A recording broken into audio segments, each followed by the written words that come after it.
Philippines. Good evening in America. And this is an international event, a live virtual meeting of Pure Heart Philippines, Corazon Puro. And my name is Angelo. I'm from Pure Heart. And Pure Heart is part of the Corazon Puro family. And if it's your first time here, Corazon Puro is a nonprofit organization. We are a ministry. We go to schools. We form the youth. We train the leaders to build the culture of life and to discover the truth, to discover true love. So we go to schools everywhere in the Philippines. We have been really busy lately, and I cannot see anybody else. So I'll have also my co-host with me, one of the leaders of Pure Heart Philippines. I'd like to introduce to you to Audrey. Hello, Angelo. Thank you. Welcome, everyone, to our CP virtual monthly meeting. We're very excited. We will be having Jason Everett speak about the theology of our body. And we also have Brother Isaiah to lead us in music and Father Malaki to lead us with the adoration, the exposition of the Blessed Sacrament, and lead us in prayer. As what Angelo has mentioned, we are from the Philippines, but we are all over the world. Welcome everyone to this live meeting, international live meeting. We're actually headquartered, our main headquarters is in Bronx, New York, with Corazon Puro. And we, here in the Philippines, we're based in Cebu. So we welcome you to reach out to us if you feel called, if ever this message that we'll be speaking about today rings in your heart. Don't hesitate to message us. And shout out to everyone there live watching. Do message us for your hellos. And Comment below. Angelo. Yeah, comment below. Comment your shout out. We're from New Jersey, New York, RGV. I think you are there. And we are very excited. We've got the Franciscan Friars. We've got Jason Everett. And usually we go to schools to talk about like this theology of the body. And I think, are we ready? How are you, Audrey? How are you doing there? Yeah, we will actually be welcoming Brother Isaiah with his music. He is part of the Franciscan Friars of the Renewal, and Brother Isaiah has been gifted with the gift of music and song, and he has helped everyone to like bring us closer to God through his music. Yeah, we will begin our day with a music and meditation by Brother Isaiah, and then we will have our main event talk for gracing us his presence, Mr. Jason Everett, and then we will have a Q&A. So write your questions in the comment section. Whatever questions about the meaning of most probably the meaning of sex, theology of the body, and then we will have an adoration with Father Malaki. Yes, so now we'll be welcoming Brother Isaiah with his music.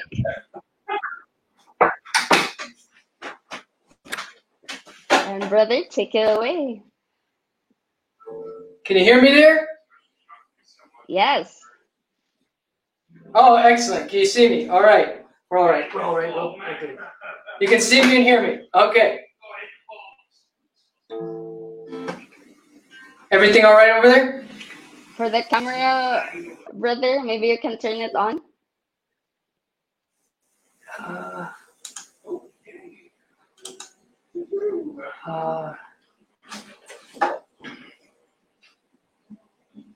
Nothing?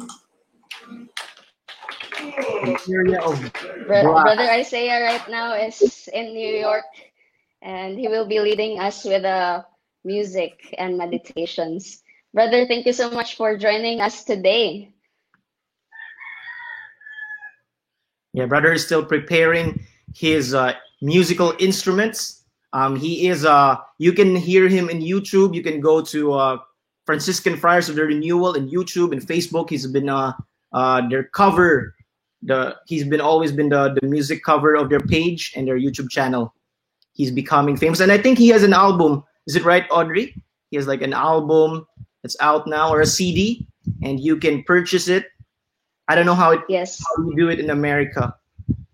In the Philippines, we just purchase it physically, but I heard in America it's very high technology. You just purchase everything online, and they airdrop you the CD.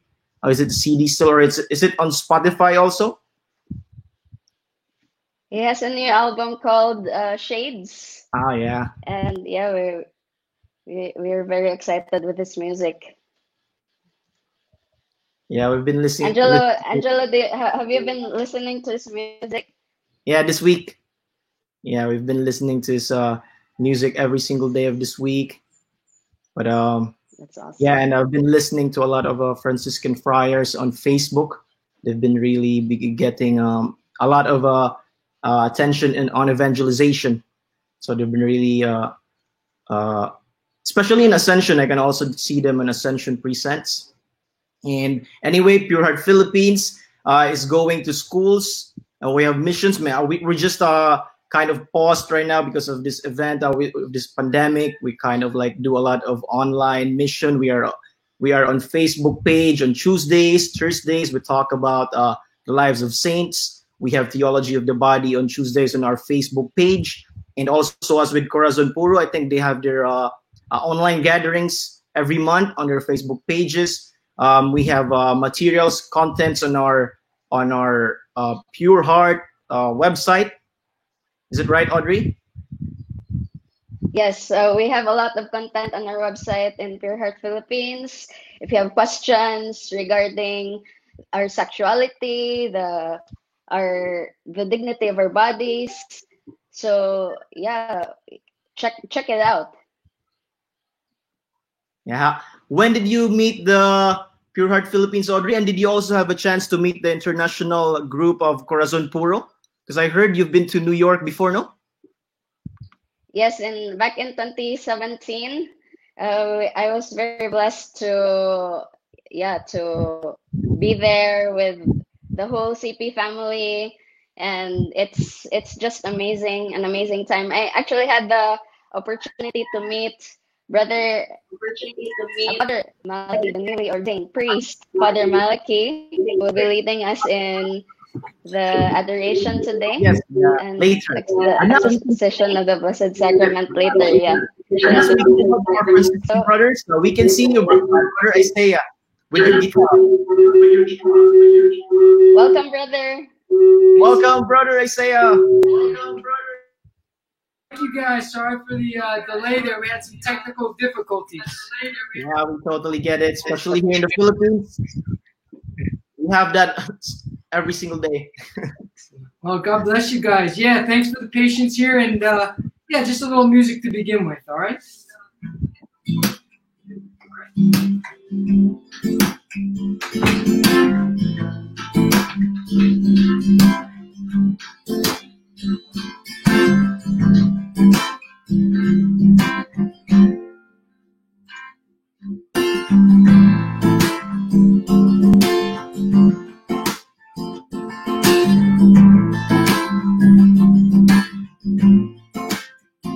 Create a clean heart in me, oh God. Create a clean heart in me, oh God. Create a clean heart in me, oh God. Recreate my soul. Create a clean heart in me, oh God. Create a clean heart in me, oh God. Create a clean heart in me, oh God. Recreate my soul. Come on, light, come fire, come and burn in me. Come on, light, come fire, come and burn in me. Come on, light, come fire, come and burn in me, yeah. Come on, light, come fire, come and burn in me. Come on, light, come fire, come and burn in me. Come on, light, come fire, come and burn in me, love. Oh, burn in me, love, yeah.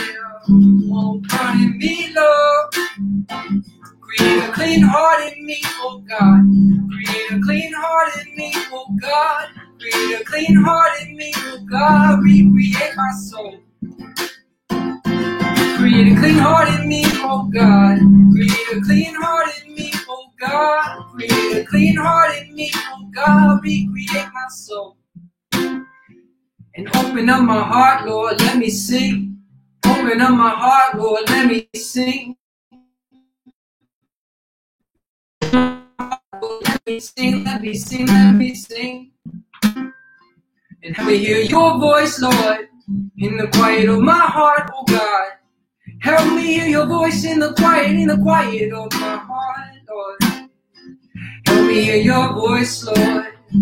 Open up me, open up and sing. Open up my heart, oh God, to the kingdom you bring, Lord. The kingdom you bring, Lord. The kingdom you bring, Lord. Create a clean heart in me, oh God. Create a clean heart in me, oh God. Create a clean heart in me, oh God. Recreate my soul. Create a clean heart in me, oh God. Create a clean heart in me, oh God. Create a clean heart in me, oh God. Recreate my soul. That's the vibe, yeah. That's the vibe, yeah. That's the vibe, yeah. That's the vibe, yeah. That's the vibe, yeah. That's the vibe, yeah. That's the vibe, yeah. That's the vibe, yeah. That's the vibe, yeah. That's the vibe, yeah. So come a light, come fire, come and burn in me. Come a light, come fire, come and burn in me. Come a light, come fire, come and burn in me, yeah. Come a light, come fire, come and burn in me. Come a light, come fire, come and burn in me. Come a light, come fire, come and burn in me, yeah. Burning me, yeah. Burning me, yeah. Burning me, yeah.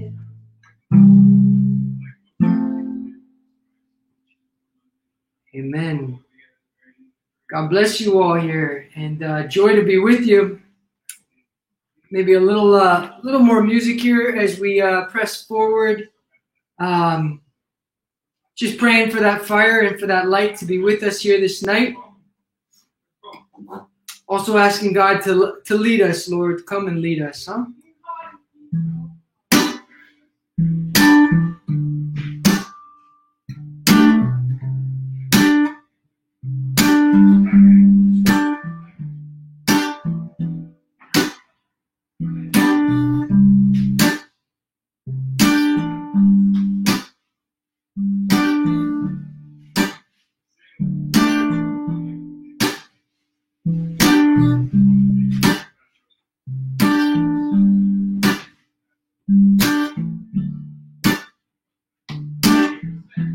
I am a poor man, I am a blind man, I am a man still struggling toward the promised land. In your mercy you lead me, I struggle to follow, by mountain, by valley, Lord.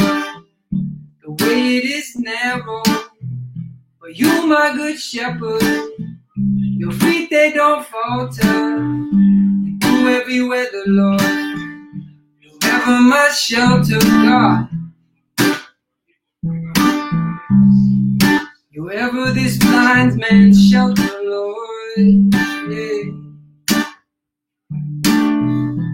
I am a blind man, I am a poor man, I am a man still struggling toward the promised land. In your mercy you lead me, while I struggle to follow, by mountain, by valley, Lord. The way it is narrow, but you my good shepherd, your feet they don't falter, no. Through every weather, Lord, you're ever my shelter, God, yeah. You're ever this blind man's shelter, God. So take me by the hand and lead me on through the wilderness, to that great beyond. where milk and honey flow like a river flowing so low, where love alone, Lord, dwells in my soul. Just take me by the hand and lead me on through the wilderness to that great beyond, where milk and honey flow like a river flowing so low. Lord, dwells in my soul, yeah, where I belong, Lord, dwells in my soul.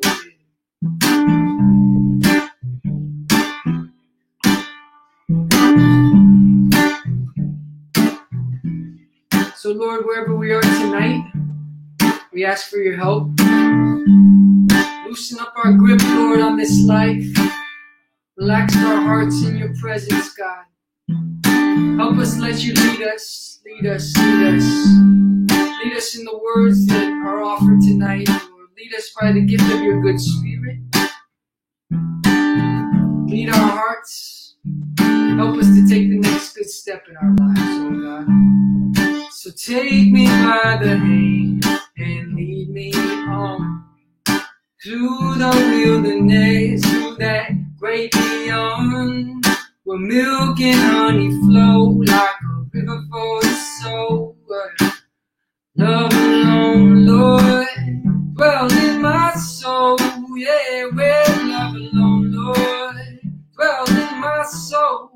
You take away my sight to lead me by your firelight. You take away my eyes to show me where my true hope lies. And to my broken soul, Lord, you show, Lord, it's to my broken soul. You show the way, it's to my broken soul. You show the way, you take away my sight to lead me by your firelight. You take away my eyes to show me where my true hope lies. And to my broken soul, Lord, you show, Lord, it's to my broken soul. You show the way, it's to my broken soul. You show the way, it's to my broken soul. You show the way, it's to my broken soul. You show the way.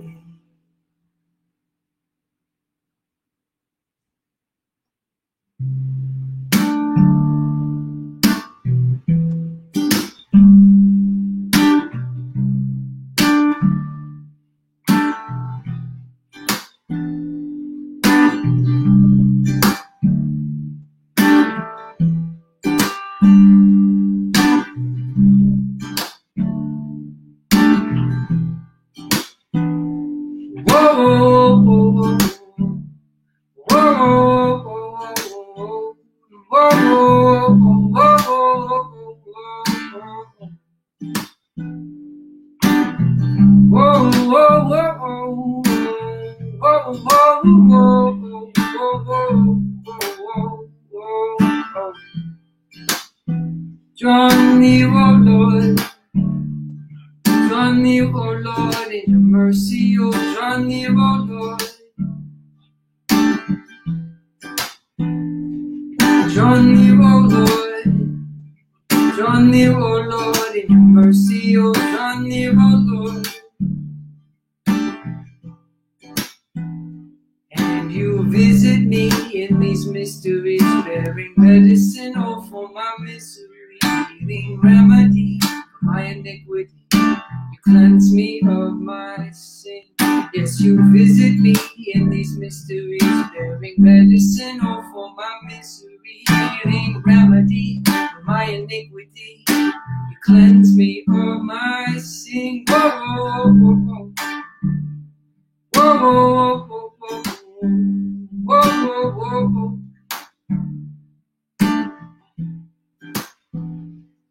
You stoop down to my misery, hidden in these mysteries. Under veil you come and visit me, love. You visit me, love. Stopping the main lane by the roadside, but you come running right down into my life. Take me in your arms, in your loving mercy. How good God, I see you love me first, right in the place of my misery. You love me, God, yes, you love me, right in the place of my misery. You love me, God, yes, you love me. Whoa, whoa, whoa, whoa, whoa, whoa, whoa.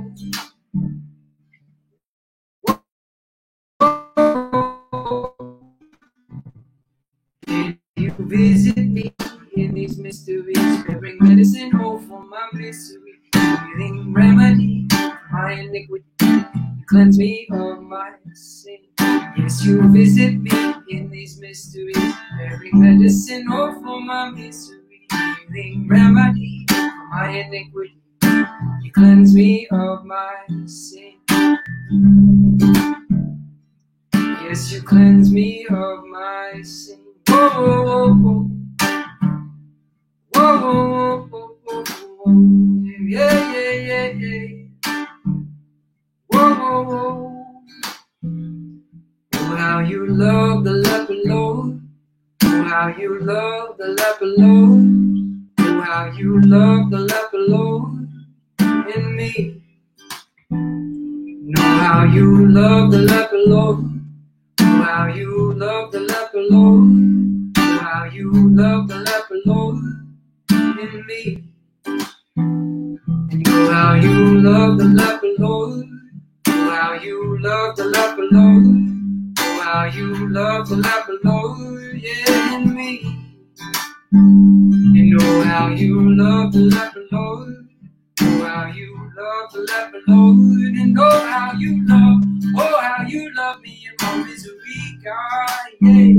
Oh, how you love. Oh, how you love. Oh, oh, what a mystery, God. How you choose me in my misery, yeah. Oh, what a mystery, God. How you choose me in my misery, yeah. Know how you love the leper, Lord. Know how you love the leper, Lord. Know how you love the leper, Lord, in me. Know how you love the leper, Lord. Know how you love the leper, Lord. Know how you love the leper, Lord, in me.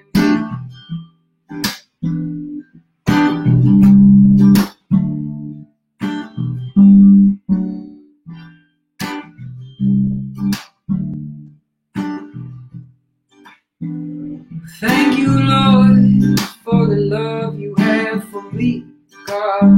Thank you, Lord, for the love you have for me. Yes, thank you, Lord, for the love you have for me, God. Thank you, Lord, for this love you have for me. Thank you, Lord, for the love you have for me.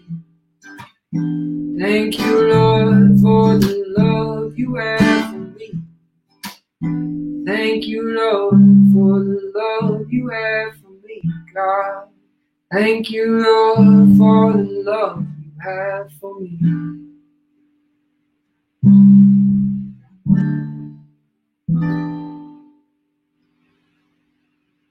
All right. Peace, everyone. Praying for this night. Grateful to be here with you.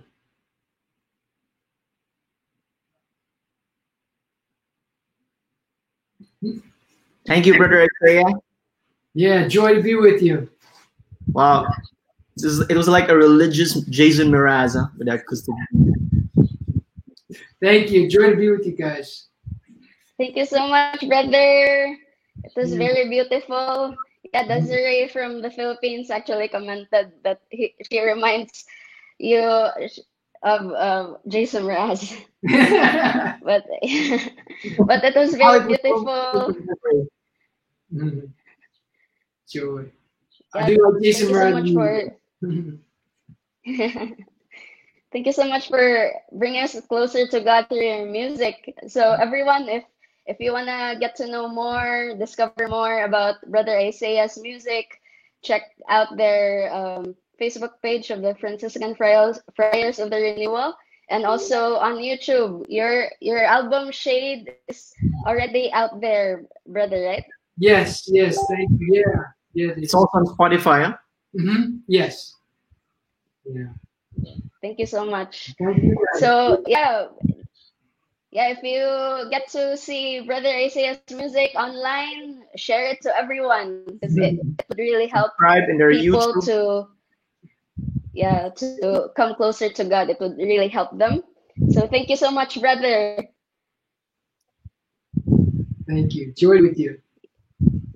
Yeah. So this time we'll be preparing ourselves for our talk with Jason Everett. This is actually a very crazy happening of how it happened because one of our fellow servers, Lance, got to win a free virtual conference with Jason Everett when he signed up for the Chastity Project's Love Life conference.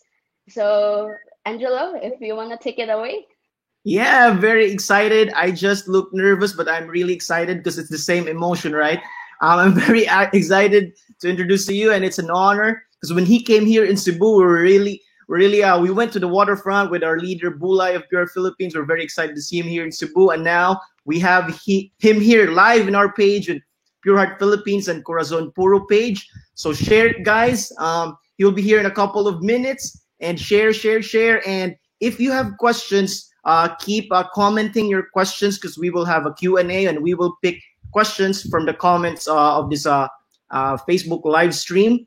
And man, I'm so excited. I'm so glad. We are so honored. He is here. He's the founder of Chastity Project, speaker and author, and he has also a podcast.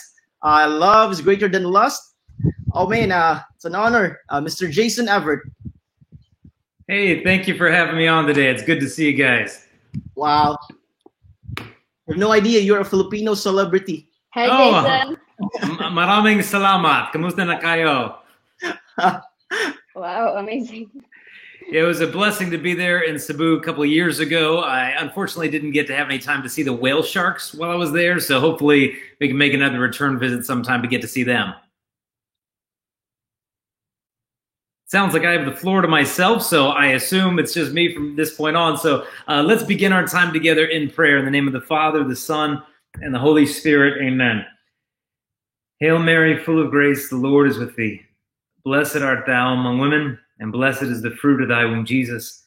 Holy Mary, Mother of God, pray for us sinners, now and at the hour of our death. Amen. Saint Joseph, pray for us. Saint John Paul II, pray for us. In the name of the Father, the Son, and the Holy Spirit, amen. Well, with the time that we've got together today, they invited me to speak on the topic of theology of your body. And in specifically, the whole topic that's going on right now of gender confusion, transgenderism, like what is the Catholic response to all this stuff? I mean, I know some of you are tuning in for the Philippines right now. Others of you are in New York City. But regardless of where you're at, this is a big topic.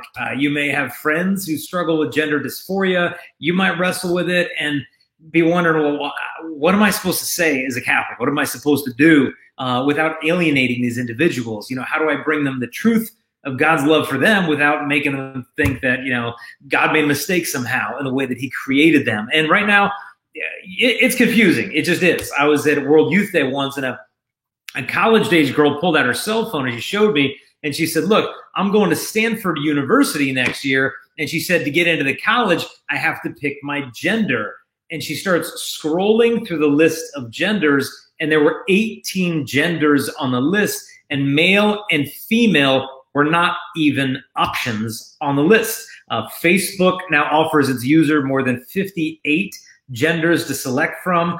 Facebook in the United Kingdom offers more than 71 genders. You can be intersex, transmasculine, two-spirit, gender non-conforming, gender neutral. It's like, what's going on? Like, I don't know about you, but I had enough of an identity crisis growing up when there were two genders to pick from. And now it's like, dude, 71, like what's going on here is what Vatican II said. Vatican II said back in the 1960s that when God is forgotten, the creature itself becomes unintelligible. And I think that's what's going on here is all these new gender meanings and names and acronyms. Like, is this really giving us an opportunity to discover the truth about our identity, or is it actually giving us permission to reject it? Now, gender dysphoria is obviously very real, even though a lot of these names are made up.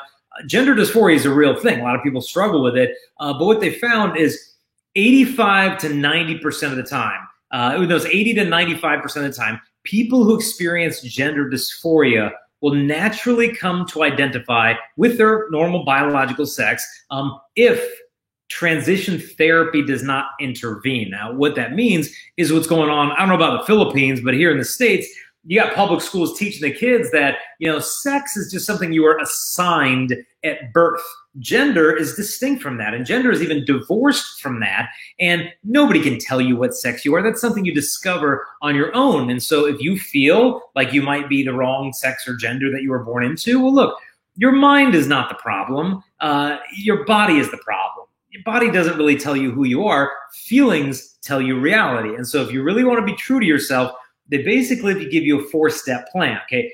First step is what's called social transitioning, where you can change your name, your pronouns, the way you dress, the bathrooms you go to. That's only step 1.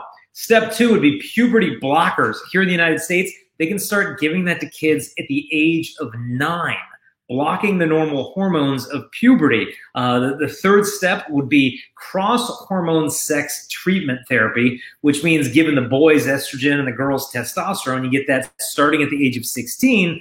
And then at the age of 18, you can actually have a gender reassignment or affirmation surgery, what used to be called the sex change surgery. Now, the challenge is the world tells you, look, you go through that, then you're going to finally feel at home in your body.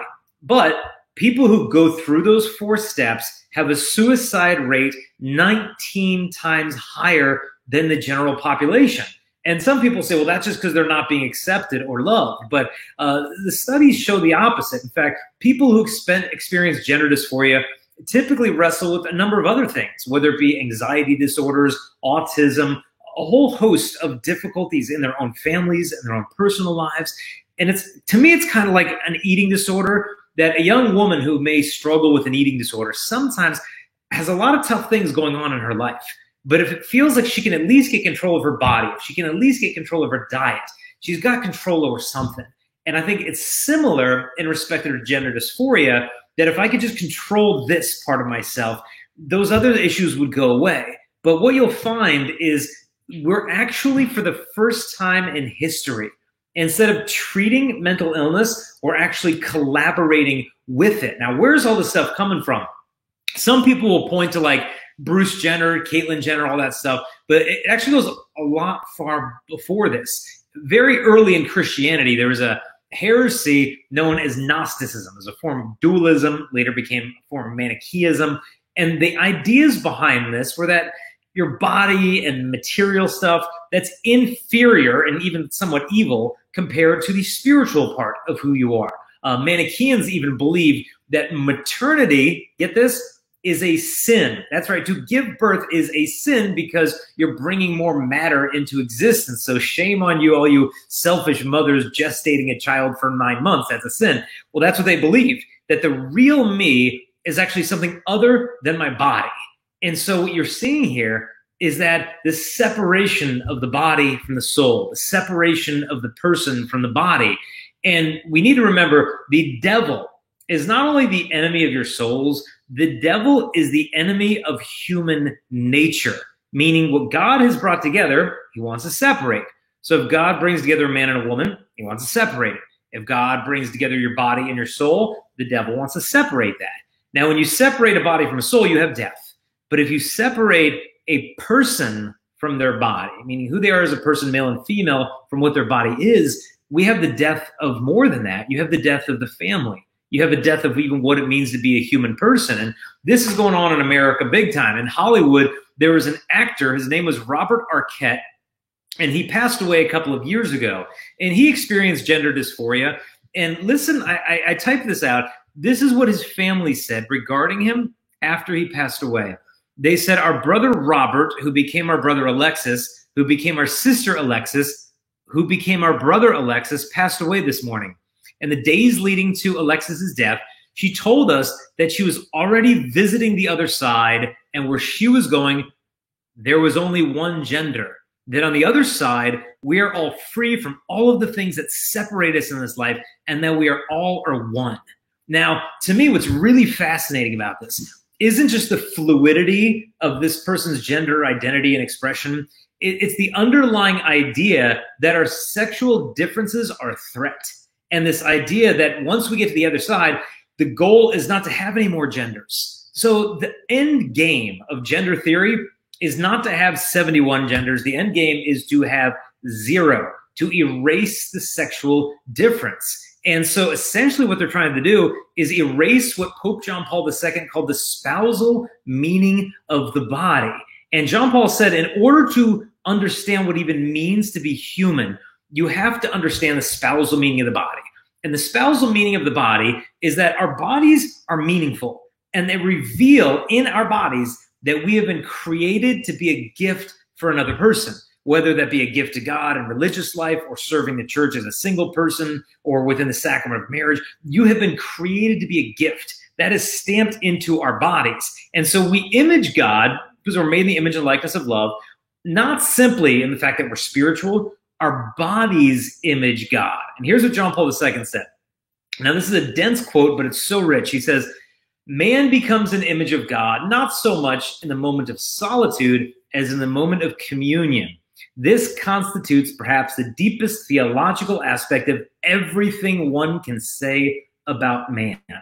And what he's saying here is that when a husband and a wife become one flesh, they reveal the inner life of the Blessed Trinity, a communion of persons in life-giving love. And so our complementarity as men and women reveals our calling, not our competition. So this idea that our bodies, our sexual differences is a threat, Pope Francis spoke about this. And he said, I'm quoting him, I ask myself if the so-called gender theory is not at the same time an expression of frustration and resignation. It seeks to cancel out sexual difference because it no longer knows how to deal with it. We risk taking a step backwards. The removal of difference, in fact, creates a problem and not a solution. And so I think what's going on is there is a relentless assault against masculinity and femininity. And people are going to one of two extremes. One extreme is just denying that we're any different as men and women. The other extreme is to exaggerate our differences. So let's break this down. Some people are saying, look, masculinity, femininity, those things don't really exist. Man, woman, this is just social constructs. All right. We give girls pink toys, we give the boys blue toys. It's just all social conditioning. In fact, I think in the 1980s, there was a sociologist, and she said, look, I'm going to prove that gender is a social construct. I'm going to raise my little girl here, not pink, not blue. I'm going to raise her yellow. I'm not just going to give her dolls. I'll give her trucks and guns and whatever. You'll see. I will raise a gender neutral child because femininity is just a social construct. Now, this sociologist, she actually gave up on the experiment because she got quite frustrated. She said it was very frustrating because she said every single night, my daughter insisted on tucking each of her trucks into bed one at a time. Good night, little trucky. Good night, little trucky. Good night, little trucky. She just couldn't scrub that maternal feminine heart out of her daughter. Even with the boys, there was a toy company here in the United States that wanted to create a gender neutral playhouse. Okay, now this was supposed to be some dollhouse that boys and girls would play with in the same way at the same time. Now, you can see where this went. They said this about how this ended up turning out. They said it soon emerged that girls and boys did not interact with the structure in the same way. The girls dressed the dolls and kissed them and played house. The boys catapulted the toy baby carriage from the roof. A manager came up with a novel explanation. Boys and girls are different. Well, you think so? Well, I do. And so, unfortunately, because a lot of people have been told, well, some people get told, hey, men and women, there's no different. A lot of people hear the opposite message, that if you're a real man, you're into doing this. And if you're not into that, or you're not into that as a woman, well, you're not that much of a woman. to me, this is the root of so many problems. Pope Francis spoke about this. He said, such rigidity in terms of a man needs to act like this and a woman needs to do that. He said, such rigidity can hinder the development of an individual's abilities to the point of leading him or her to think that it's not really masculine to cultivate art or dance. It's not very feminine to exercise leadership. Well, I will tell you, the most masculine man I have ever met in my entire life was a man who's deeply devoted and passionate about theater, the arts, and poetry, and his name was Pope John Paul II. He was also a rugged outdoorsman, but he didn't live under this idea that if you're into theater, that you're just not that much of a man. These bogus, unfair gender stereotypes lead a lot of people to think that the problem is not the stereotype, the problem is your gender. Because if you don't fit that stereotype, then you're not that much of a man. That's the issue that I think needs to be addressed. So the solution is not to change your gender or to eliminate gender distinctions, but it's to avoid over accentuations of it. And what I mean by that is, look, I know I'm a man, not because I feel so manly all the time. I know I'm a man because I have the body of a man. That's what reveals it to me. That's what makes it clear. And because I don't live up to all the perfect stereotypes of what a man is supposed to be. Like here in America, well, if you're a real man, you're into drinking beer and shooting deer and watching NASCAR race cars. Well, like I'm not into any of that stuff. Like I don't like watching race cars. Like I get dizzy and bored watching it for 2 minutes. Not into it. You know, am I into drinking beer? Not really. Like I like a glass of red wine now and again, maybe a red blend or a Merlot, but I'm not a beer drinker. Hunting, shooting deer, like, no, I'm not a hunter. Like, look, I threw a rock at a bird when I was a kid and I hit the bird and I still feel bad about that. Okay. So like, look, I'm not some perfect male stereotype, but like, who cares? I don't have to be, because my masculinity does not come from me conforming to gender stereotypes. And when young people aren't told this early on, and you've got a girl who's into soccer and she's into fixing trucks and stuff, she might think, oh my goodness, you know, maybe I'm really not that much of a woman. And so we've got to take apart some of these unfair stereotypes. Now, the challenge is if someone's really wrestling with this, with gender dysphoria, the world will encourage that person to think that, well, people are either going to accept you and just believe whatever you want to believe, and they're going to affirm you in that, or they're going to abandon you and they're going to reject you and they're going to be transphobic and bigoted and hateful and narrow-minded. And so that's what you're going to find. And so a lot of good Catholics are kind of made to feel like, well, okay, either I affirm this person and accept them or I'm abandoning them. Well, I don't want to be a jerk. Like, I don't want to abandon you. So I guess I'll just kind of go with it and affirm you. Like, yeah, if that's what you want to be, like, good on you. But what's missing from this whole dialogue is Pope Francis's language of accompaniment, of walking with these individuals in love, but also in the truth. In fact, a buddy of mine was speaking up in Canada after his chastity talk. The chaplain of the Catholic high school came up to him and said, hey, you know, I just want to let you know that one of the things you said during your talk really offended one of our students. And my friend was like, oh, I'm really sorry. Like, what did I say? And the chaplain said to him, well, you said during your talk that just because you practice chastity, it doesn't mean that you're asexual. And that really offended them because they identify as asexual. And my friend said to the chaplain, oh, them? I'm sorry, how many did I offend? And the chaplain said, oh, just one, but she identifies as they. And my friend is sitting there thinking like, wait a minute. And you guys go along with this? That you've got an adolescent female who thinks she is an asexual being and refers to herself in a plural pronoun, and you guys just kind of go along with that because you don't want to offend her? And that was their stance. Well, yeah, I mean, we need to accept. But if you love someone, you can't lie to that person. You cannot bear false witness to them. And this is what's going on in our culture, that we think that if we just add the word trans to something, we create a brand new reality. Transgender.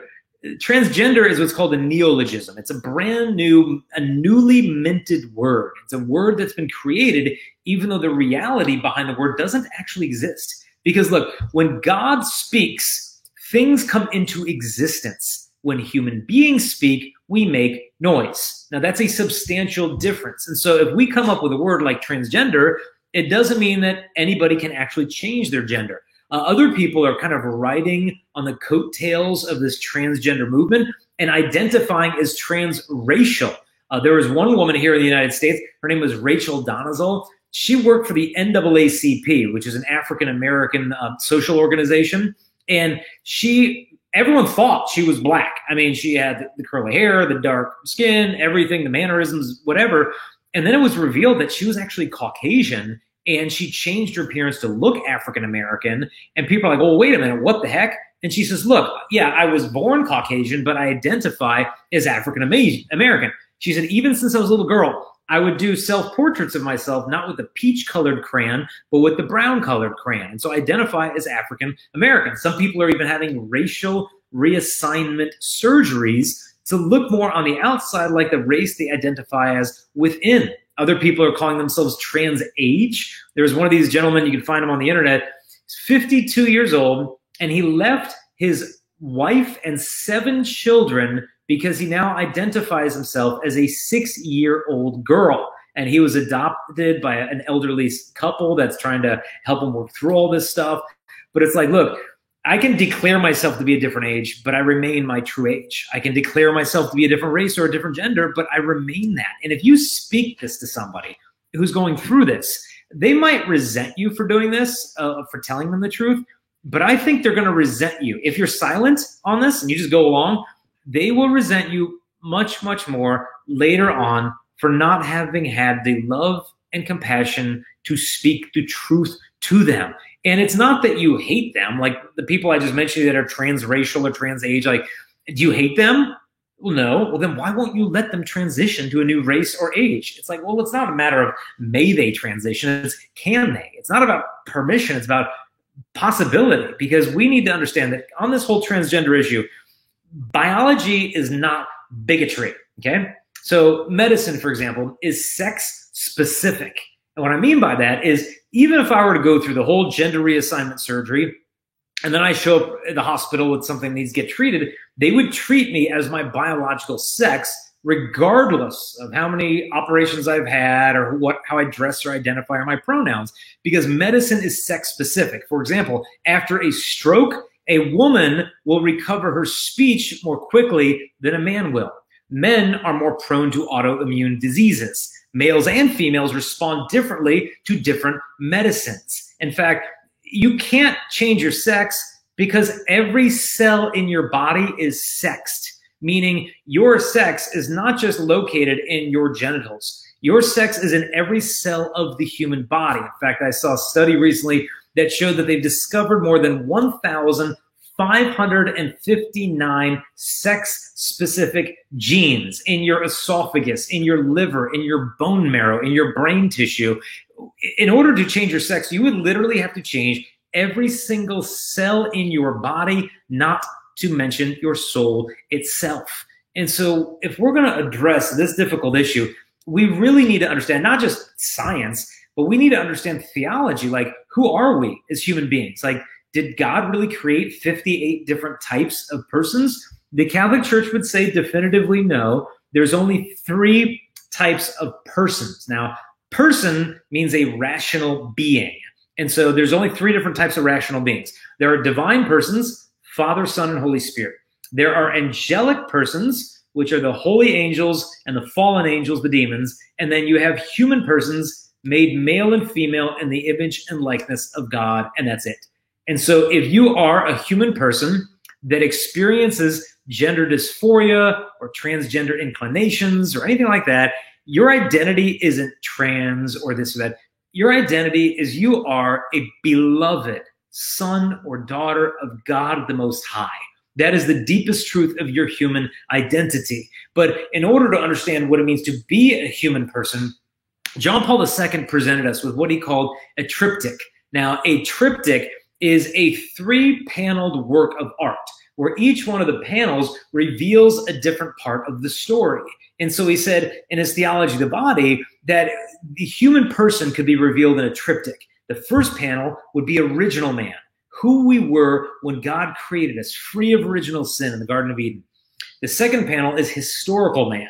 That's the era in which we find ourselves now, where we've fallen into original sin, but we've been redeemed by Christ and are living in his grace. But then the third panel is eschatological man, meaning who we will be, bodies and souls for all eternity in heaven. This is the full picture of what it means to be man, what he called a total vision of man. Now, our challenge as humans is that we haven't experienced eschatological man. We weren't born in the Garden of Eden. And so all we were kind of born into was historical man. It's almost like walking into a movie when it's 45 minutes into the show. And you walk in and you're trying to figure out, okay, who's the good guy? Who's the bad guy? What's the plot line here? That's how it is. But John Paul's kind of zooming us out a bit and saying, hey, the brokenness in which we find ourselves, this was not how it was supposed to be from the beginning. And if we normalize our brokenness, thinking, well, hey, I was born this way. This is the way it's so supposed to be. God made me this way. Then what we will think is that the church is just out of touch with reality. The church wants me to just basically to deny myself. But the church is encouraging us that gender is not something that you discover. It's not something that you declare. Gender is something that is not just assigned at birth. It is a gift given to you by the Father. And your identity as a man or a woman is revealed in and through your body, not in your feelings about your body, because the body reveals the person. This is really easy to prove. If someone were to hit you and you're like, dude, why'd you hit me? Imagine if they said to you, look, I didn't hit you, I just hit your body. Now, you wouldn't be very convinced or consoled by their bad anthropology, because you don't just have a body like you have a pair of jeans. You are a body. And what's interesting, John Paul said, is that the body, the human body, is the only creation of God that makes a person visible. Because the angels are personal beings, but they don't have a body. Animals have a body, but they're not a personal being. And so the human person is the only creation of God that makes the invisible visible, that transfers into this reality of something divine. And so our calling is to reveal this meaning of our body. You know, why did God make me a man? Why did he make me a woman? And it's stamped into our anatomy is not just our identity, but our calling. That God has created you men on purpose. And your body reveals something of what it means to be a man. What does a man's body reveal? Well, look at a man's body. You have strength in you. That's inherent in a man's body. Compared in terms of muscle mass versus women, I think it's something like 40% difference. Like, there's a difference here. Okay, why have I been given this strength? Well, to serve and ultimately to conquer, not just women for your sake, but conquer yourself for their sake, but not just to conquer, to sacrifice. That you be given the strength to serve and sacrifice. Look at a man's body. You are the initiator of life-giving love. It's stamped into your body. You're the initiator of life-giving love, which means men should initiate. They should initiate relationships. They should ask women out. They should ask women to marry them. They should initiate the pursuit of the vocation of the priesthood or whatever to make a gift of themselves in life-giving love. And so the good news is your body is meaningful. And likewise with a woman's body, you look at a woman's body, I mean, there's beauty there, there's mystery, she's made truly for relationship. Even from the womb, they say that newborn females are instantly more interested in the human face, whereas newborn baby boys are perfectly content staring at like an object or a toy or a square or whatever, but the women are geared straight in for relationships. Even neurologically, as your brains develop, they found that when the male brain is in the uterus, there's a part of your brain that's supposed to be dedicated towards like communication skills.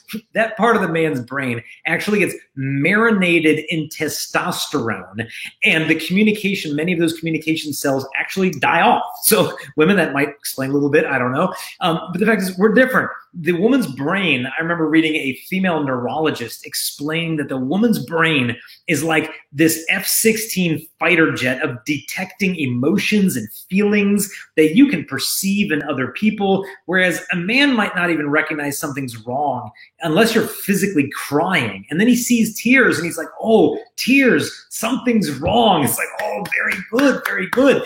And so our brains are different. God has created us to be different. And that's not a threat. That's a gift. Now, this doesn't mean that every woman, if you're a real woman, you're exactly like this. And every boy, you're exactly like that.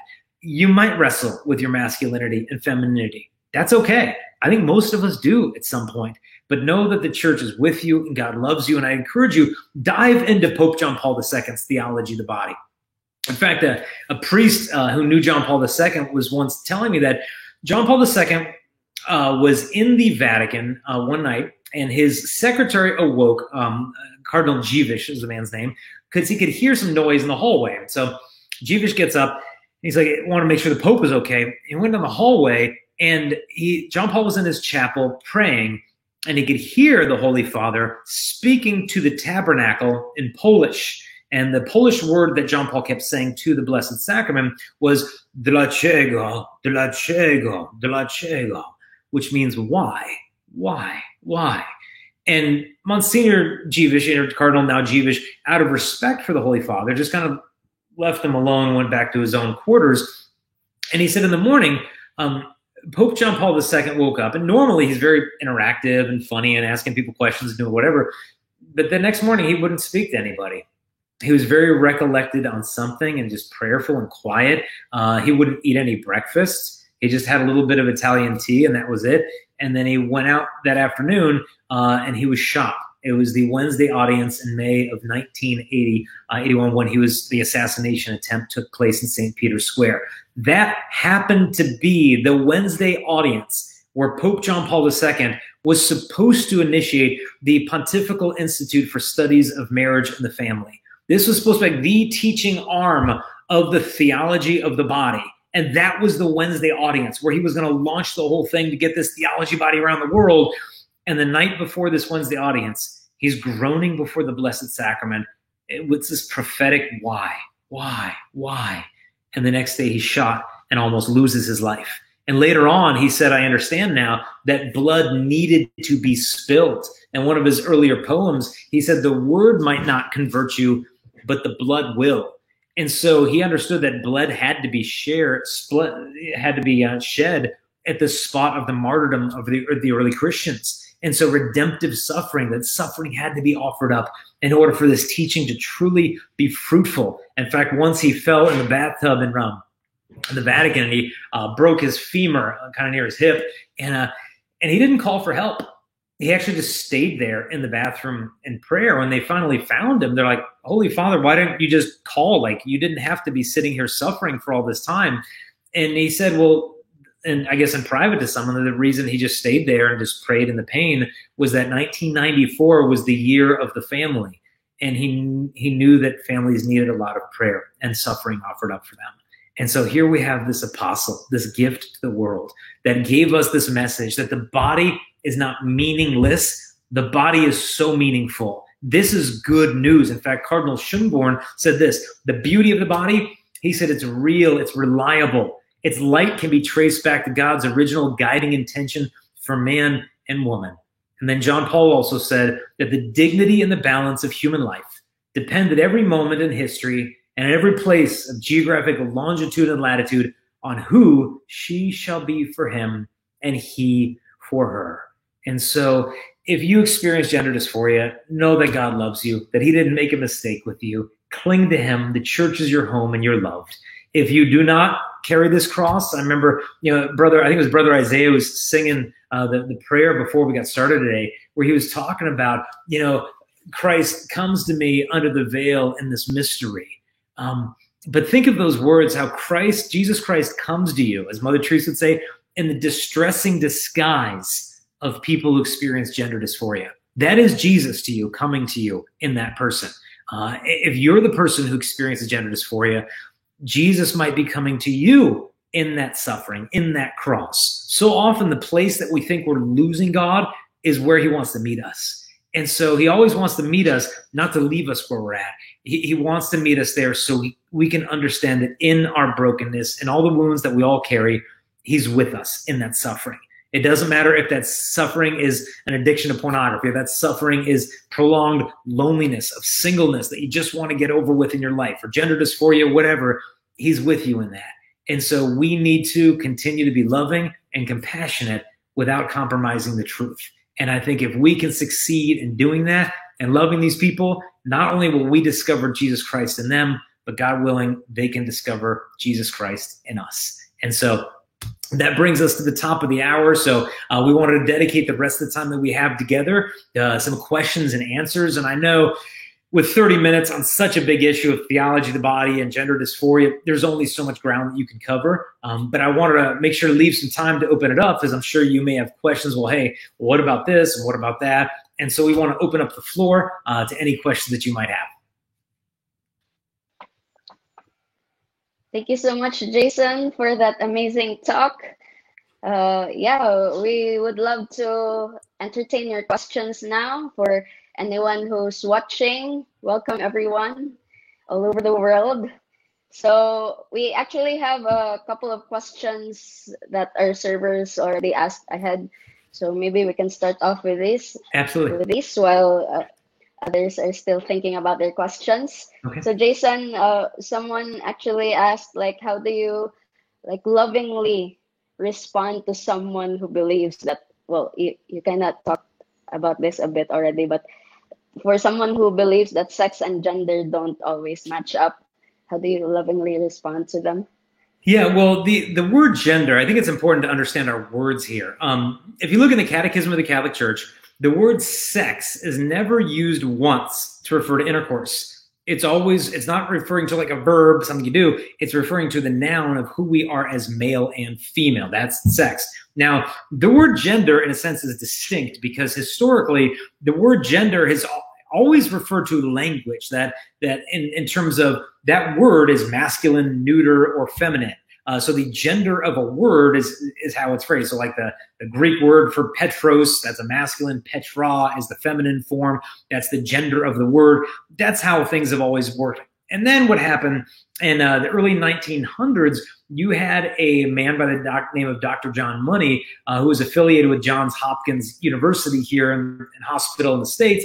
And he started to do some work with this whole idea of, well, maybe gender and sex aren't only distinct, but can actually be separated, can actually be divorced from one another, that biological sex is something you're just kind of assigned at birth, but we can actually change you into something else.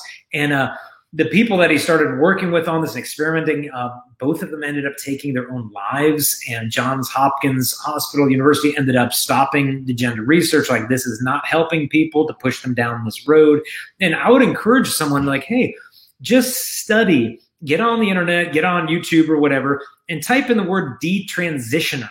Detransitioner are people who have gone through the gender reassignment surgeries or the change in pronouns and outfits, and then came out on the other side and realized, like, wait a minute, that did not solve my problems. You know, I know one of these individuals personally. He runs a website called Sex Change Regret. So if you were to, I think it's sexchangeregret.com or .org. His name is Walt Heyer.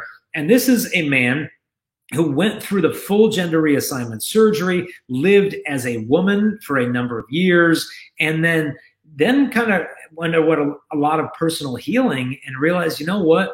The whole problem was not my biological sex. There were a lot of other issues going on with my upbringing, and he really warns people like, hey, this is not some magic pill. Like, you just go through this transition and you finally discover yourself. A lot of times it's a constellation of mental health issues. I remember speaking at a high school in Canada, and the teacher was like, please don't talk about transgenderism or homosexuality at all during your talk. And I said, well, ma'am, could I just let you know what I was planning on saying on homosexuality, and then you can decide if you want me to say it or not. And she said, okay. So I gave her a little 5-minute spiel, and she's like, oh, please say that. Please go ahead and say that. They need to hear that. And I said, well, what was the pause? And she said, there are kids in her school struggling with these things. And she said, I just walked into the bathroom the other day, and there's this transgender boy slicing his wrists open bloody in the bathroom. And if these kids feel any more alienated or isolated, they're just going to kill themselves next week. And we can't have that. And so out of fear of isolating them, she was actually unknowingly withholding the truth from them. And so we need to realize there's a lot of other stuff going on in these people's lives other than I'm a boy who thinks I'm a girl. We need to love their whole life, who they are as a person. Instead of every time we get together, we're like, hey, now you know you're a boy, right? Don't be trying this girl stuff anymore. No, go shopping with them, go to the movies with them, go to the gym with them, like enter into their lives. They are more than gender dysphoria. And imagine if someone befriended you because maybe you struggle with impatience or you spend too much time on your phone or whatever it is, and they befriended you because they wanted to fix that problem in you. And so, you're impatient, so they, kind of drop Bible verses on you. Hey, the patient man is better than a warrior, and he who rules his temper is better than he who takes a city.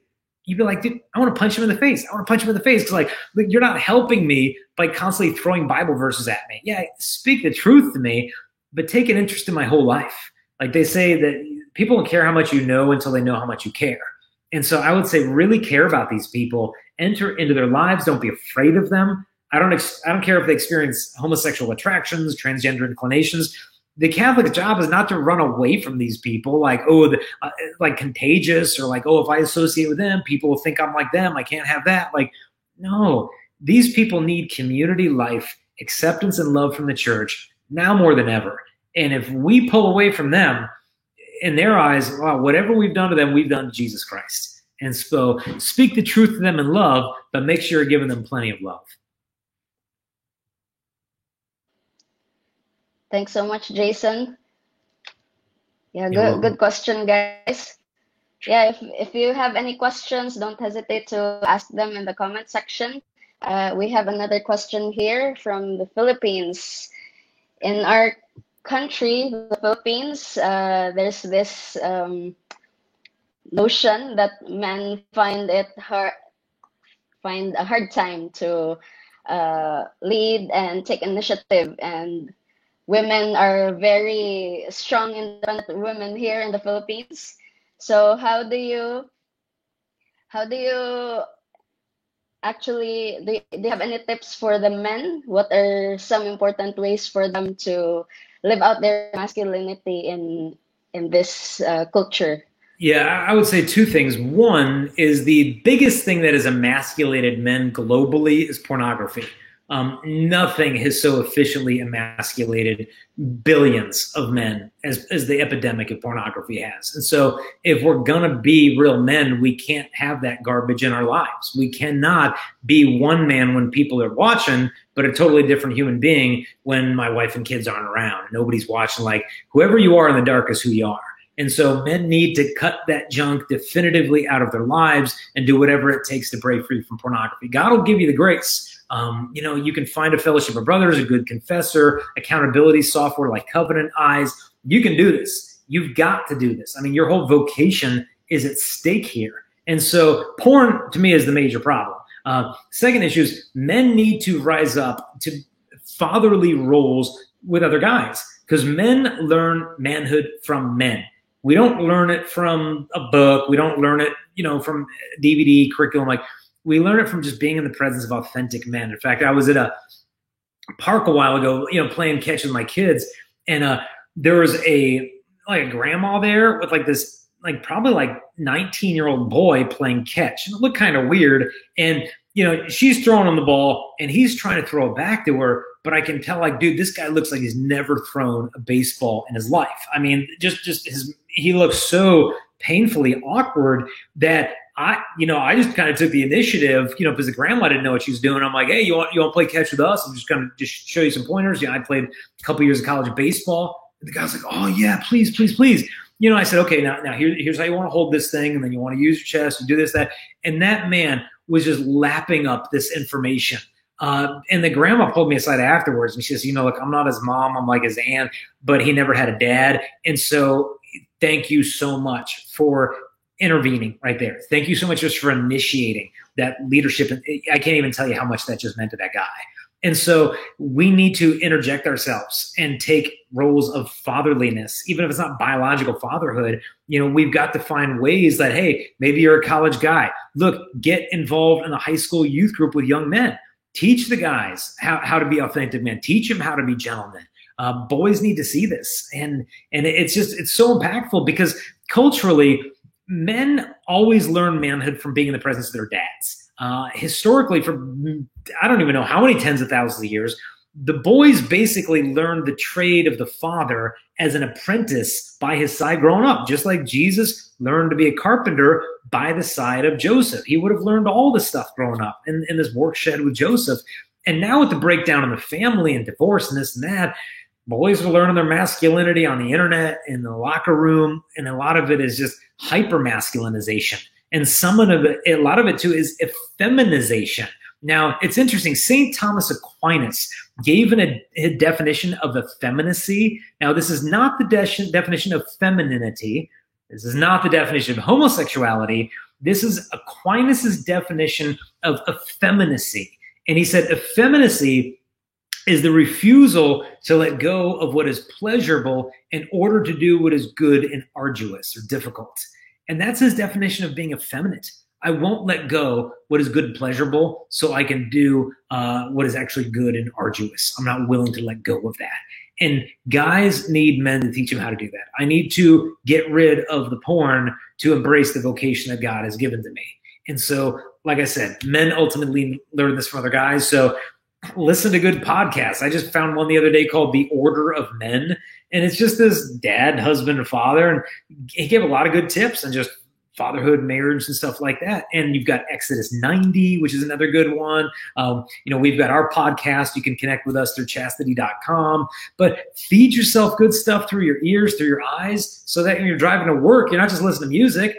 Get some good podcasts. Get some good content flowing into your ears so you're forming yourself through your senses, because the world is going to try to deform you through your senses as well. Beautiful. Thanks, Jason. We have another question here from Guillermo. What vocation are men and women who experience same-sex attraction called to? They only fall in love with the people of the same sex. What are they to do with their desire for love? Fantastic question. Yeah, fantastic question. One thing, let's just define vocation here. Vocation in the broad sense is a calling. That we all have the universal vocation of holiness. And so people who experience same-sex attractions are called to this universal vocation of holiness that people think, oh, that's unrealistic to expect them to practice chastity and not get married and not have kids and repress all the desires and deny their identity. But what's unrealistic truly is expecting someone to find ultimate fulfillment living outside of the will of God. I knew a friend who experienced same-sex attractions, and he said, yeah, living that lifestyle that I was, he said, I was happy as I knew how to be. But he said, now that I'm actually practicing chastity, I'm really a lot happier. I really, really am. And so the world will tell you, look, it's either gay pride or gay shame. There's nowhere else you can live. So either you hide in the closet or come out and wear a rainbow flag and do that and forget about God, the church, and the Bible. So gay pride, gay shame, what's your pick? Well, those aren't the only two options. The option of chastity is a realistic and life-giving choice. If you just go to our website, chastity.com, click the button homosexuality, please read the blogs and watch the videos. They're done by people who experience these attractions and have found tremendous fulfillment and joy in embracing the virtue of chastity. There's even a website called EdenInvitation.com, like the Garden of Eden, invitation.com. It's a couple of young adult Catholic women who experience same-sex attractions who have chosen to practice chastity and pursue this vocation of holiness.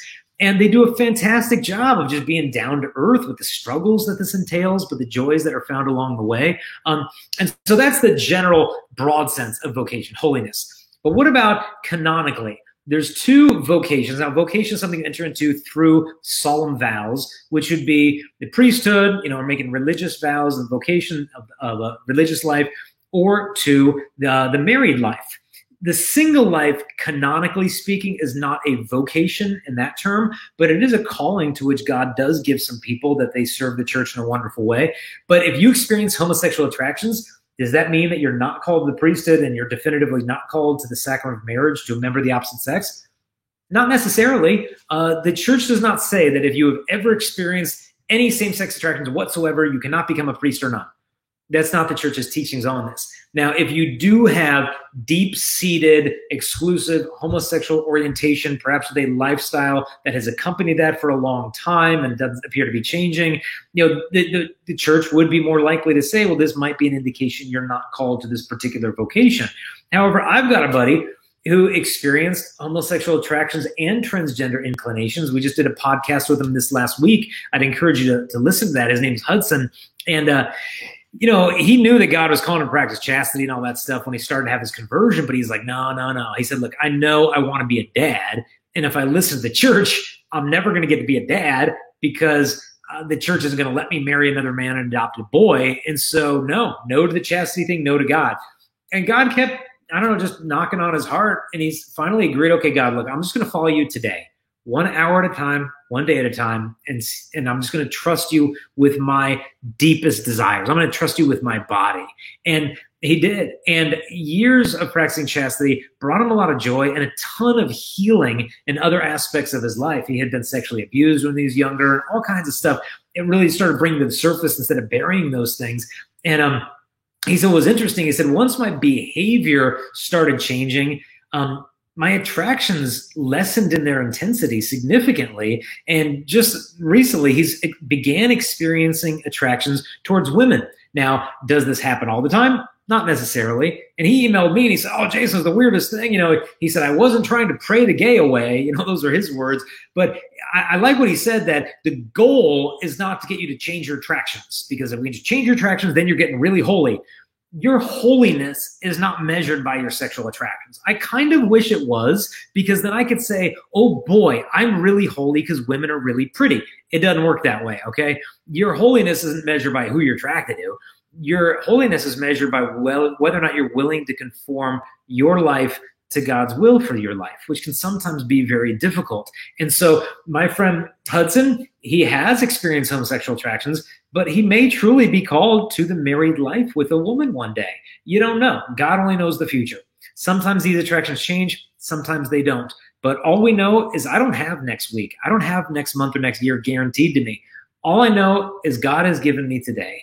And God, who is rich in mercy, loves every man and woman who's experienced any type of homosexual attraction, bisexual attraction, whatever. God loves you. He's with you in that. But it doesn't mean that just because you desire something, that God will necessarily desire it for you. And this is where the cross is found.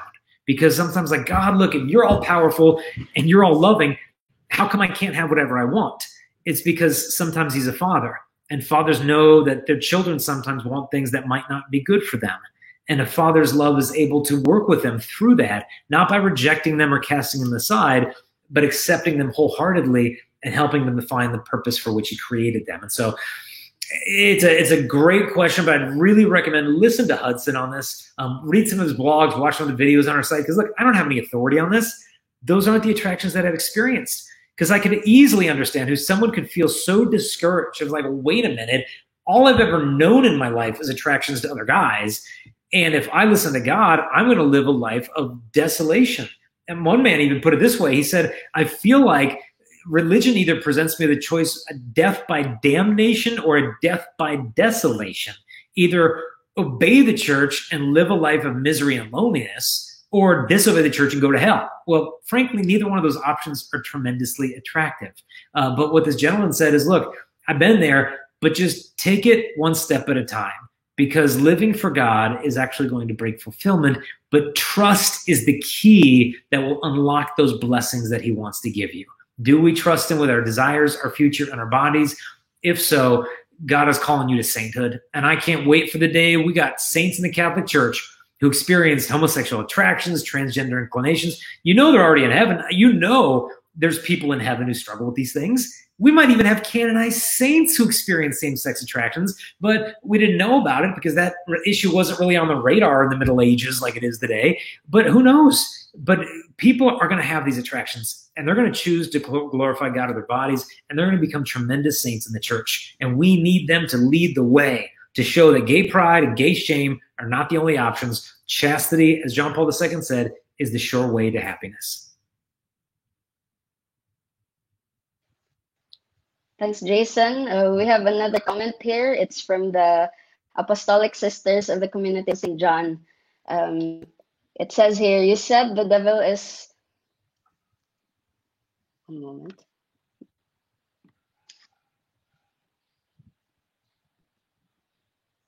I can see the question. Do you want me to read it? Oh, yeah. It says, here. You said the devil is the enemy of human nature. By separating the body and the soul, he wants not only the death of the body, but also the death of the family. what are the consequences on the family when a member is homosexual but has been kept secret the whole life? How to help speak about that. Thank you, Sister Vianney. A couple things in there. One is we want to try to be really careful in our language. This is something my friend Hudson has helped me on to understand. We shouldn't speak of a person being homosexual. He is homosexual. She is lesbian. He is gay. That makes a person's attractions their identity. And our attractions are not our identities. If anyone in the world defines their identity by their sexual attractions, life is going to get really confusing really fast. Because if you drive by and you see a pornographic billboard, you think she's pretty. Like, am I a pornosexual? If I'm attracted to a woman who's not my wife, is that my identity? No. How I behave towards that, forges my character or withers away at it. But my identity is not who I'm attracted to. And so if we adopt the language of the world, he is homosexual, that is not Catholic speaking. We should speak of this as a person who experiences homosexual attractions, or this is a person who identifies as LGBT or whatever, but it's the person who has this experience. This is a person who has these attractions.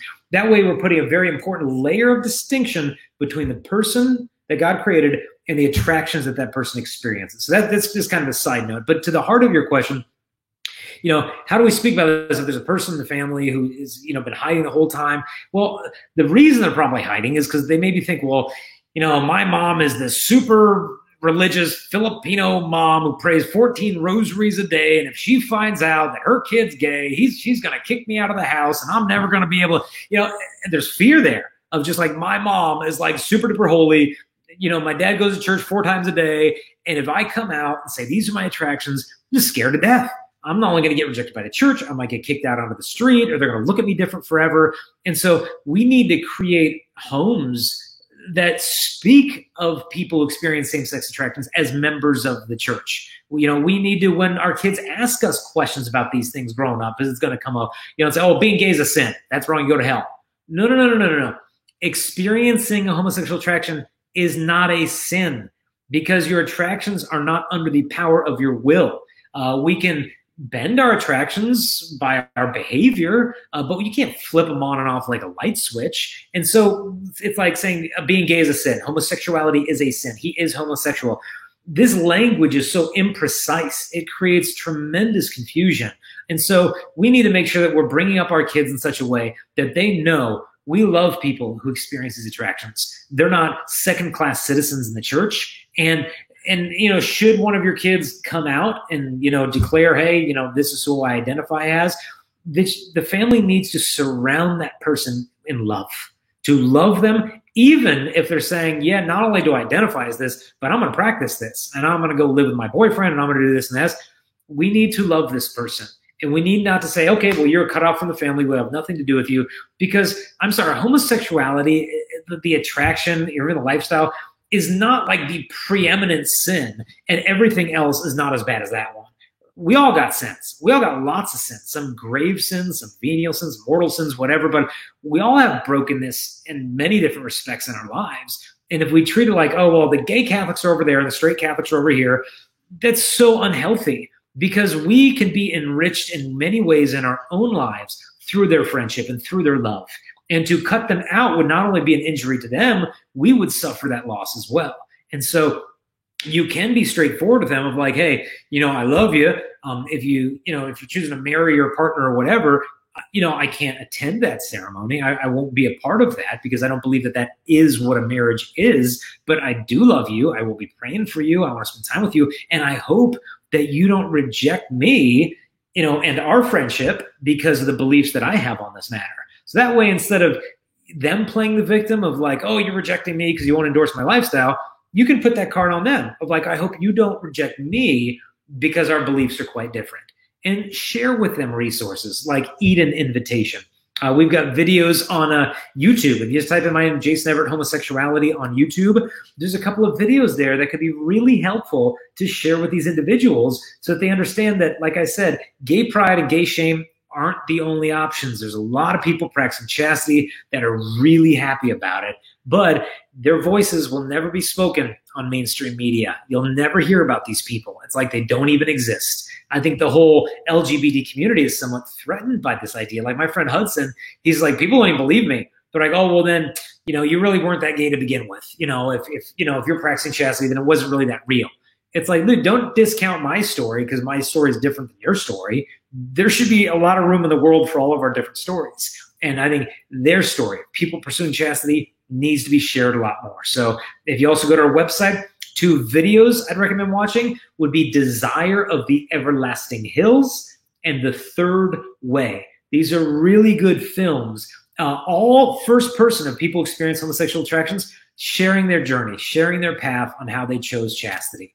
So Desire of the Everlasting Hills and The Third Way, share that with family members. And I think that can really be and even if they don't experience same-sex attractions, I think people need to see this so that they realize that chastity is a path to authentic joy. So I hope that answers your question, sister.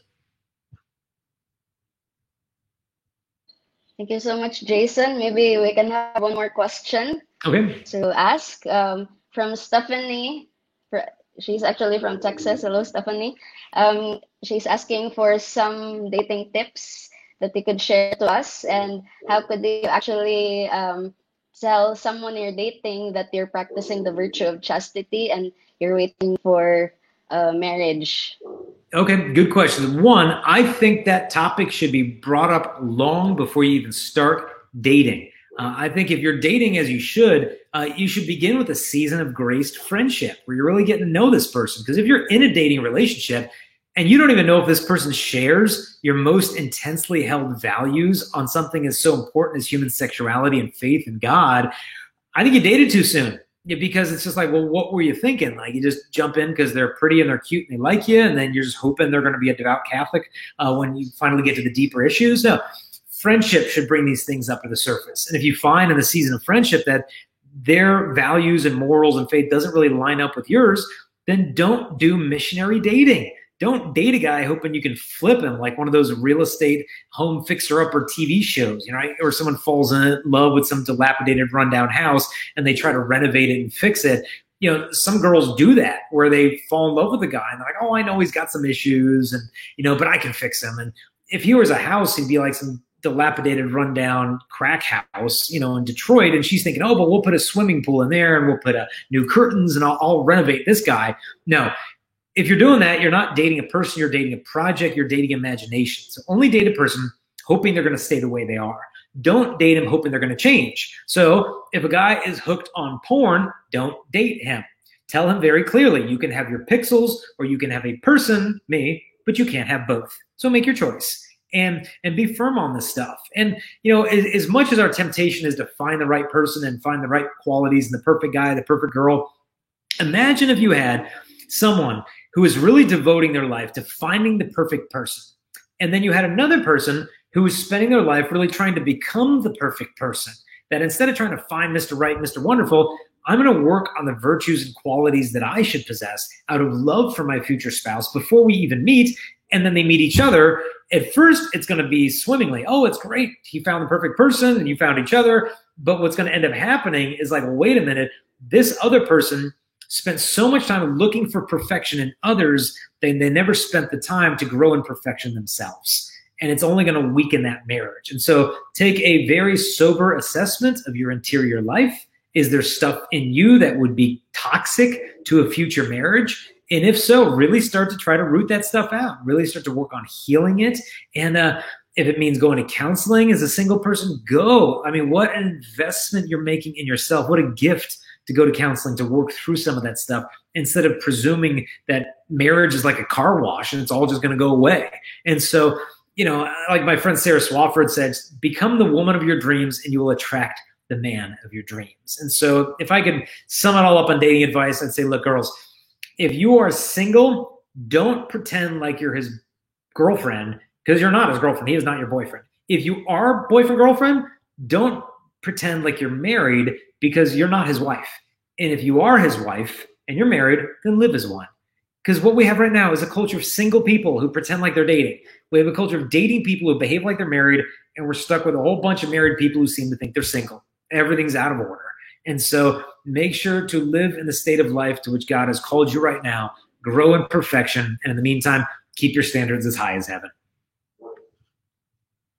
Okay. Your standards is high as heaven.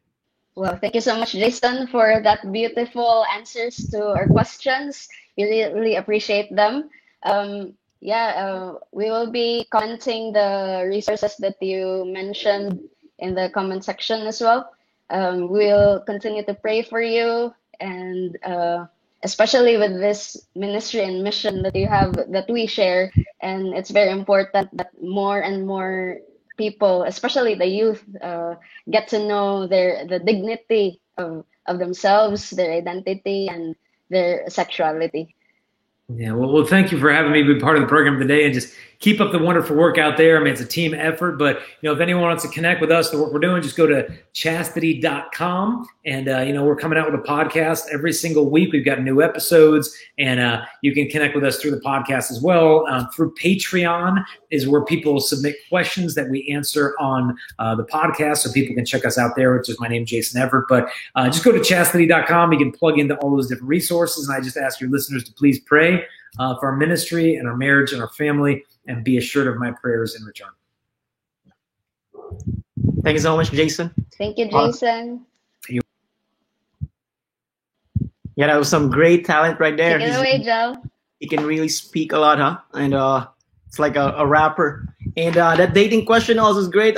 It's like coffee for us here. Everybody got excited with the dating question, and he has a lot covered. It's like the theology of the body, the little book in 1 hour, just come alive, And so now we will be preparing for a transition for our adoration. We will be exposing the most blessed sacrament virtually. We will see Jesus, and hopefully we will see our dignity, that we are a child of God, that we are reminded through this prayer of our adoration, that we are all children of God. We are brothers and sisters, whether you're from America and from the Philippines.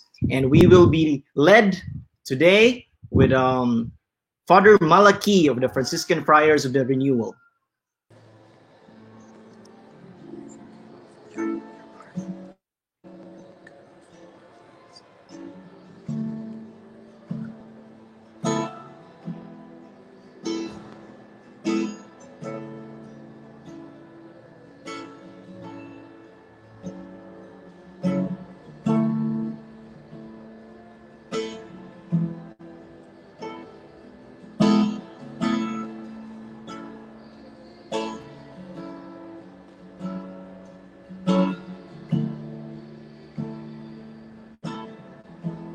So we're in the presence of the Lord, here together,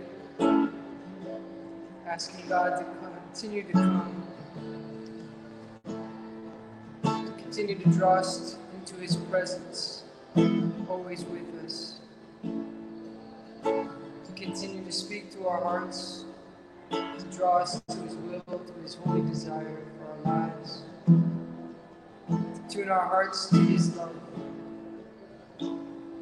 turn our gaze to His face.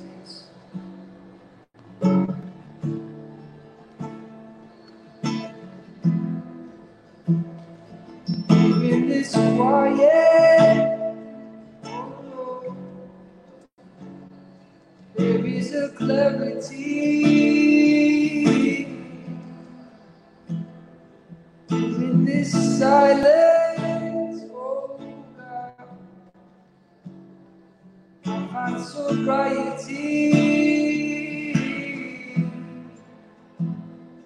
In this stillness, oh Lord, there is simplicity. I find your heart, your love, your peace. I find your heart, your love, your peace. Here I find your heart, your love, your peace. Here I find your heart, your love, your peace.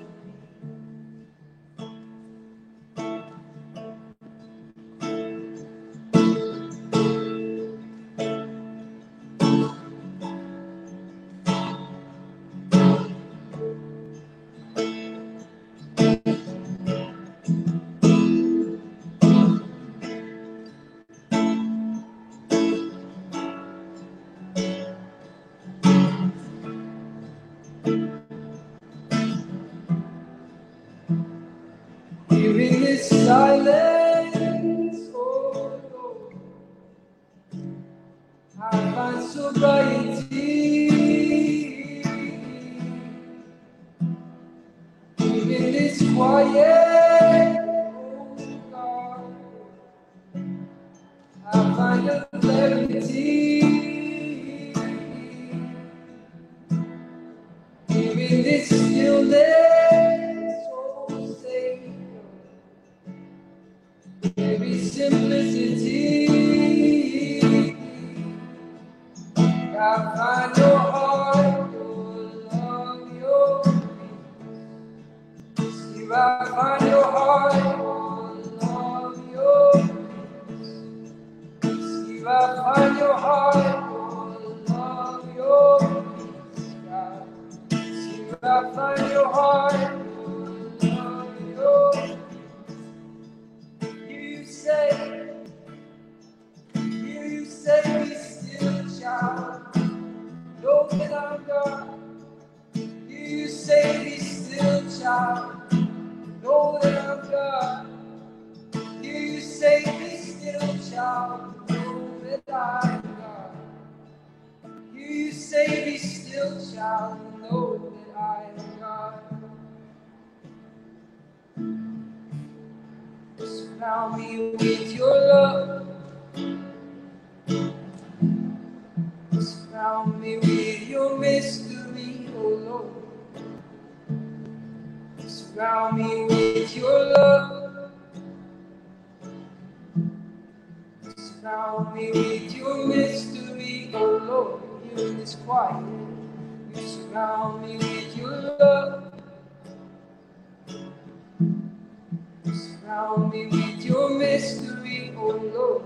In stillness, you surround me with your love.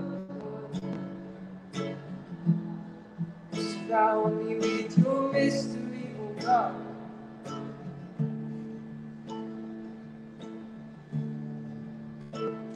In the silence, oh Lord, I find sobriety, oh God. In this quiet, oh Lord, there is a clarity, oh God. In this stillness, oh Lord, there is simplicity, oh God. I find your heart, your love, your peace. Here I find your heart, your love, your peace. Here I find your heart, your love, your peace. Here I find your heart, your love, your peace.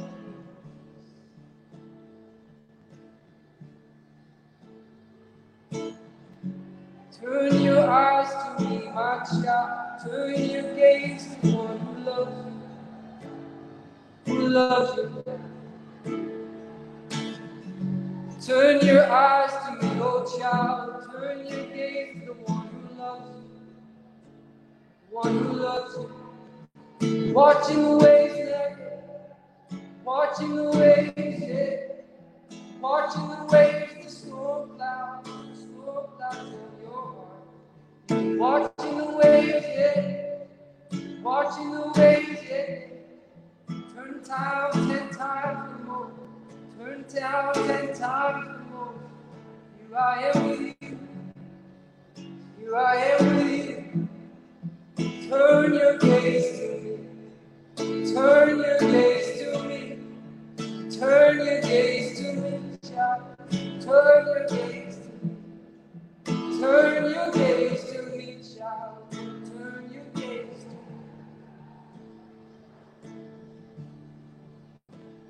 Be still, child, and know that I am God.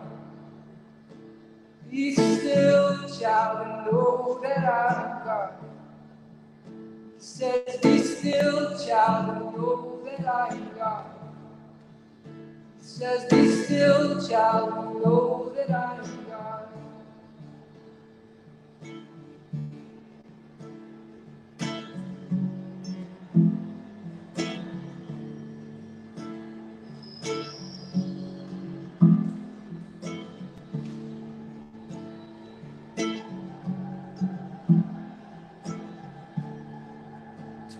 gaze to you, Lord. Let's turn my heart toward you, my God, my Savior. Let's turn my gaze to you, Lord. Turn my heart to you, my peace, my God.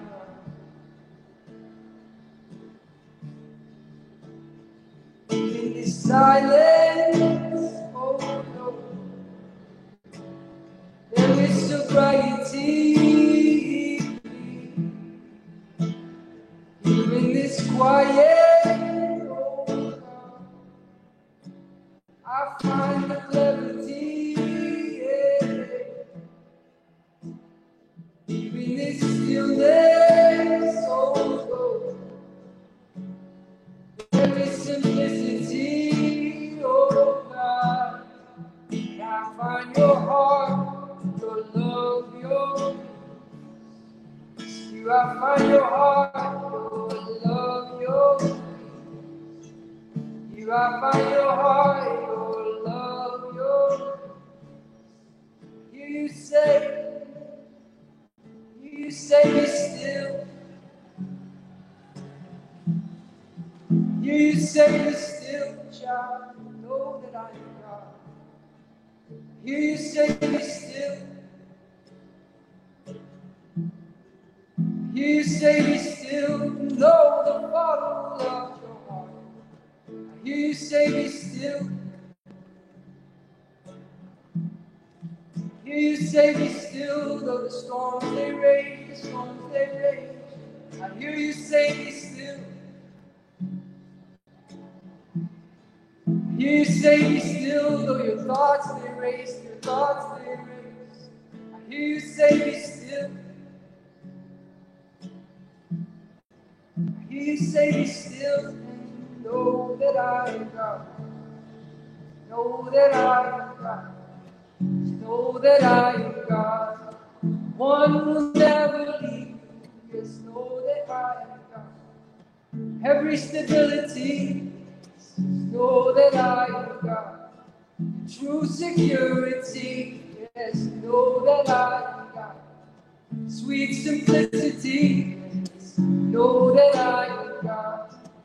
Know that I am God. Father who loves your heart. You say, be still, child. Hear you say, be still.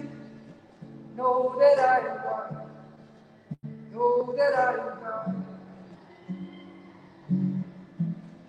Just know that I am God. Know that I am God. Source of your strength. Source of your joy. Source of your hope, your life, your love, your everything. Know that I am God. Know that I am God. The hands that hold you now. Know that I am God. Know that I am God. Father who loves your heart.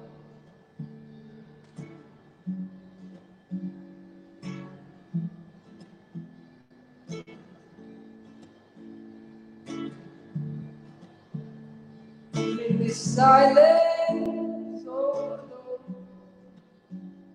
there is sobriety. In this quiet, oh God, I find a clarity. In this stillness, oh Savior, there is simplicity. Yes, I find your heart, your love, your peace. Here I find your heart, your love, your peace. Here I find your heart, your love, your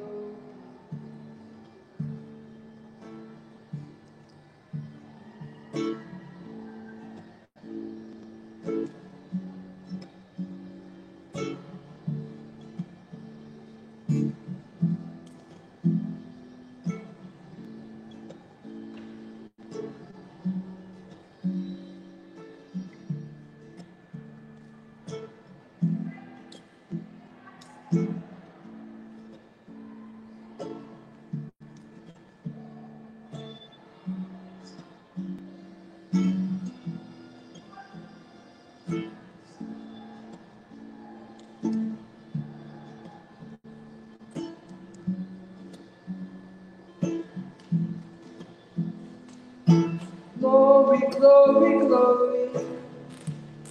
Lord God Almighty, glory, glory, glory. Hosanna in praise, glory, glory, glory. Lord God Almighty, glory, glory, glory. Hosanna in praise, Hosanna in praise, Hosanna in praise. The King of Kings, the Lord. Hosanna in praise, Hosanna in praise, Hosanna in praise. To the humble one, the King, humble one, the King. Lord God Almighty, holy and immortal one, holy and immortal one. Glory, glory, glory. Lord God Almighty, glory, glory, glory. Hosanna in praise, glory, glory, glory. Lord God Almighty, glory, glory, glory. Hosanna in praise, Hosanna in praise, Hosanna in praise.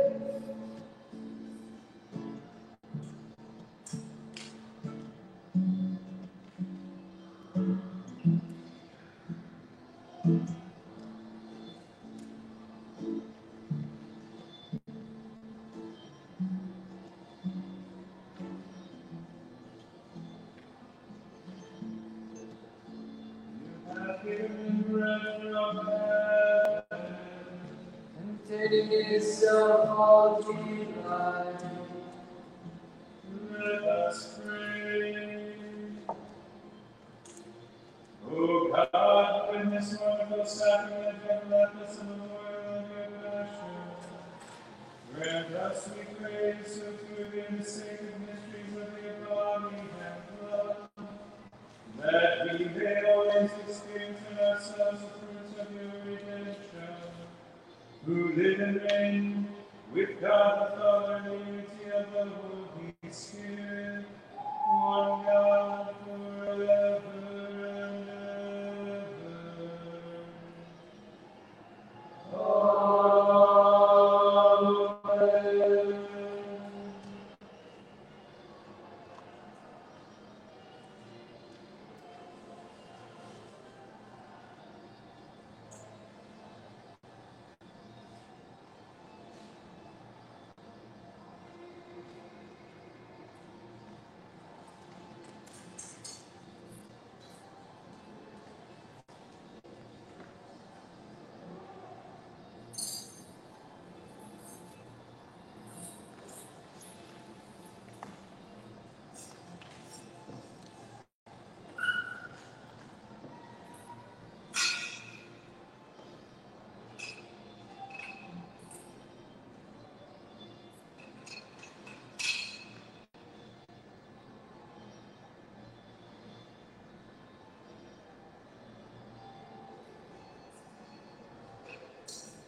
The divine praises, blessed be God, blessed be His holy name, blessed be Jesus Christ, true God and true Lamb, Blessed be the name of Jesus.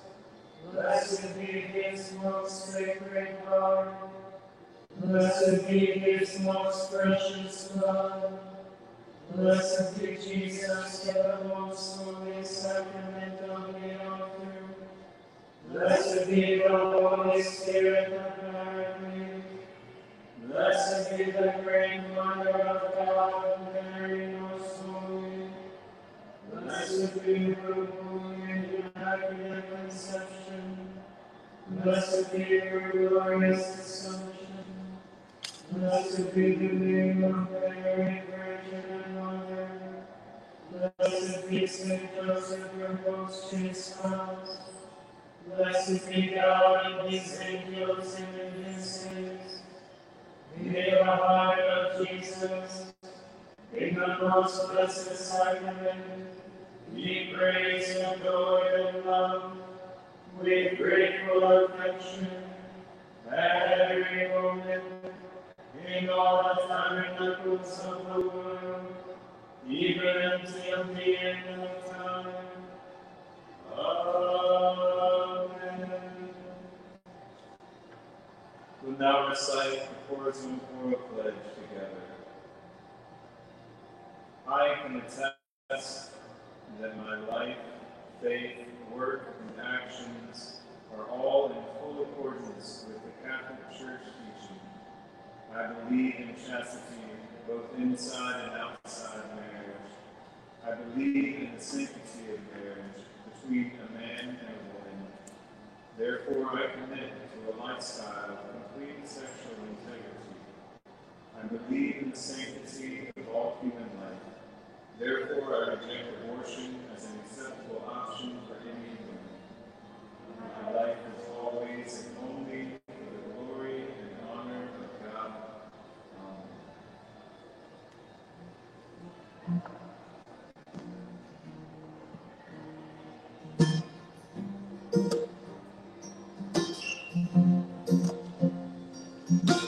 Glory, glory, glory. Lord God Almighty, glory, glory, glory. Honor and praise, glory, glory, glory. Lord God Almighty, glory, glory, glory. Honor and praise, honor and praise, honor and praise, honor and praise. Surround me with your love. Surround me with your victory, oh Lord. You surround me with your love. You surround me with your victory, oh Lord. Glory, glory, glory. Lord God Almighty, glory, glory, glory.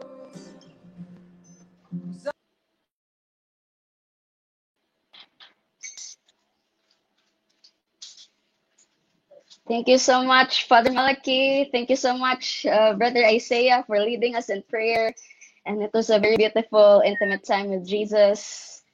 It was just very spirit-filled. Thank you so much, viewers, for joining us today, either this morning or at night. Thank you so much, Jel. Thank you so much for joining me in hosting this very beautiful monthly meeting with our Corazon Puro family. So yeah, we continue to invite you to stay tuned with our social media platforms and our resources like our websites. We have a lot of resources there, and as what Jason has mentioned earlier, they also have a website with chastity.com for their chastity project, just like spreading this beautiful message of God regarding our sexuality and dignity of our body and our vocation.